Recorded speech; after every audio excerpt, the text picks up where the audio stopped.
On August 16, 1977, the worldwide media reported the death of rock and roll legend Elvis Presley, the supposed victim of a stopped heart caused by a drug overdose.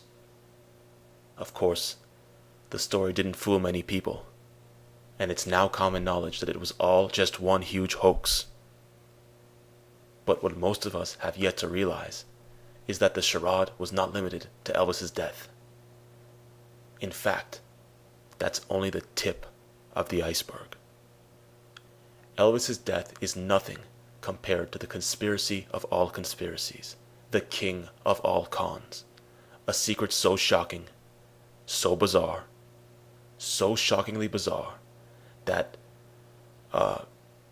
wait, what was I talking about? Oh yeah, Elvis. Like I was saying, there's much more to the story than anyone knows, and I'm about to reveal it all, right here, right now, and unleash a flurry of hidden truths that will undoubtedly change the way we see the world, ourselves, and pretty much everything that, wait, I forgot what I was talking about again. Was it crop circles? No. How about the Freemasons? No, I don't think that was it either. Oh yeah, Elvis. So, what's the secret?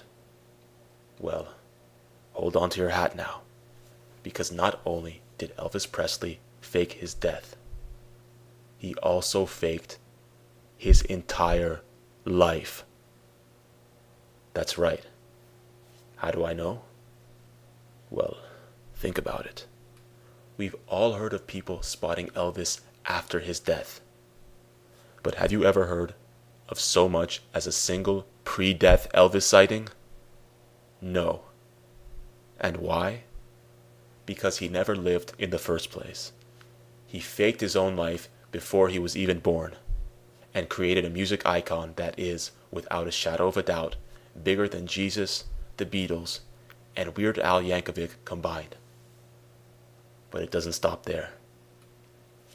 Immediately before faking his death in 1977, Elvis approached a little-known actor in California, temporarily switched bodies with him, and starred in a major motion picture that became the biggest hit of the entire decade and caused a new style of music to explode in popularity. The actor was John Travolta.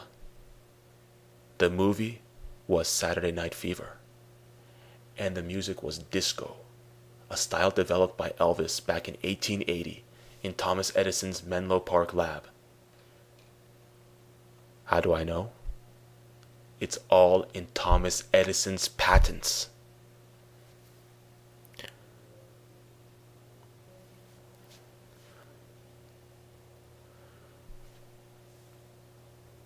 And think about it. Elvis was known as the King, and Travolta's character Tony Manero was a disco king. Coincidence? Are you kidding me? If you think that's a coincidence, then I'd like to sell you the Brooklyn Bridge, which, as we all know, doesn't really exist. And if you think it's also a coincidence that Travolta's hit sitcom Welcome Back, Kotter was set in Brooklyn, then you're just nuts. You know what? I'm getting sick of all your crazy coincidence theories. You think just about everything is a coincidence. And why? Because you've been brainwashed to think that way by a group of coincidence theory conspirators led by Elvis himself. Back in the days, it was pretty easy to keep the masses ignorant and the truth hidden. But with the introduction of the printing press, the Illuminati had to get creative. So in 1564, Elvis came up with a way to discredit the truth circulating throughout the world, rather than hiding them the old-fashioned way. But how did he manage to pull off something like that? By convincing people that just about everything is a coincidence. And to this day, billions of people dismiss the truth as mere conspiracy theory crackpot bullshit, even though it can be found all over the internet. But there's more. Much more. Unfortunately, I can't tell you any of it. And why? Because Elvis and his thugs are at my door right now, about to break in and do God knows what to me. Holy smokes, they just knocked the door open. They're holding a syringe.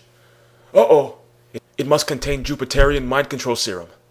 Ow, they just injected me. You know what?